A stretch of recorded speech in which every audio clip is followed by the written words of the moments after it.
Welcome back everyone, my name's Shehan, and in today's video I'm going to talk about how you can avoid lender's mortgage insurance as a professional. Now, what is a professional? A professional in a banking term is usually defined as three core industries: a doctor, a lawyer, and an accountant. And if you are in these fields, you could save a ton of money on your property purchase or refinance by avoiding lender's mortgage insurance. There are a couple of things we'll go through today. Step 1, a quick recap on mortgage insurance. Number 2, who can actually avoid mortgage insurance and what are the potential conditions around this. Step 3, why do banks actually allow these professionals to avoid mortgage insurance? And the last one, a quick update as of today, which banks do this really well. So let's dive into it. So number 1, a quick recap on mortgage insurance.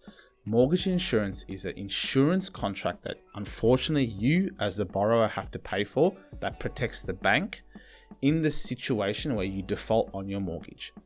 So when did this mortgage insurance come into effect? The contract is required when you generally have less than 20% equity in your property. Now, it's really important to know the mechanics of mortgage insurance. So we have a larger video talking all about it, and I'll pop a link in the description below. But getting an understanding of the cost of mortgage insurance and how it impacts your ability to buy a property is really important. But today, for the benefit out there of doctors, lawyers, and accountants, we're going to talk about how we can skip it. So, we talked about the three professions: doctors, lawyers, and accountants. Why do banks allow these three professionals to skip mortgage insurance? A bank is all about risk management.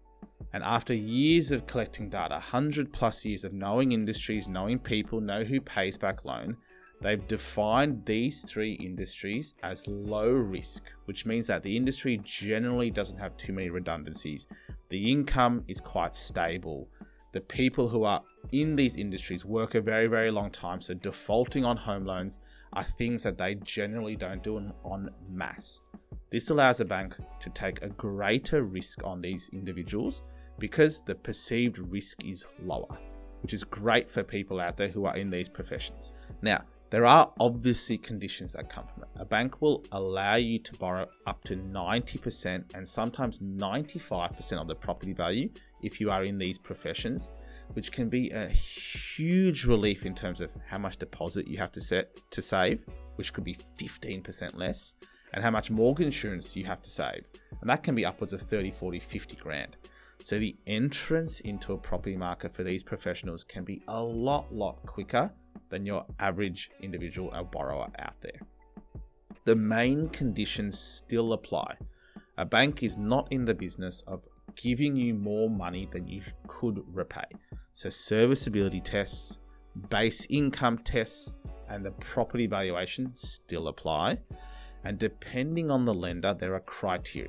And I'll run through some quick ones. As a medical professional, there are certain categories. There are certain lists of sub-professions, maybe a GP, anaesthetist, gynecologist. There is a certain list that they'll do this for. As a law professional, generally you need to be practicing law in Australia, so you have a practicing certificate. And as an accountant, there's varying forms, but the higher level is you need to have a CA, CPA, or an equivalent professional body membership to prove that you are really cementing yourself in these industries for 30 years, which gives the bank comfort. Number 3. So let's talk real quickly again on why banks do this. Well, number 1, never forget a bank is a monster sales business. They are out competing for loans en masse against the other banks in Australia. And so these policy niches and policy changes provide them an avenue to gain traction in certain industry. Now, on top of that, again, a bank's risk management process is trying to make the biggest return for the dollar that they've lent out. And that return is always high when the risk is lower. If I earn $1 million versus someone that earns $5 million, the view from the bank is, well, the person that earned $5 million has a greater chance of repaying their loan. That's a very simplistic view of the world, but en masse, the bank has done its numbers and identified doctors, lawyers, and accountants they love. And lastly, banks change policies quite often. As a mortgage broker and any mortgage broker out there, we have access to 50, 60, 70 banks out there.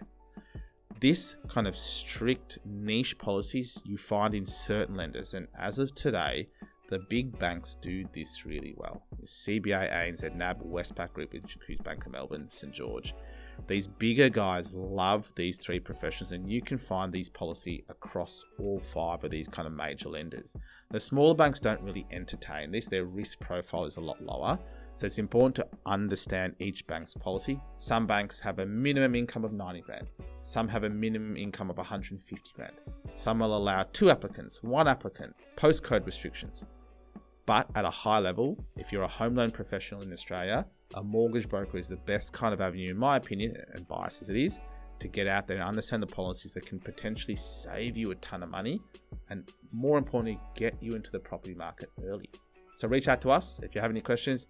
Hit the comment below, and I look forward to bringing you more of these. Thanks again. Bye.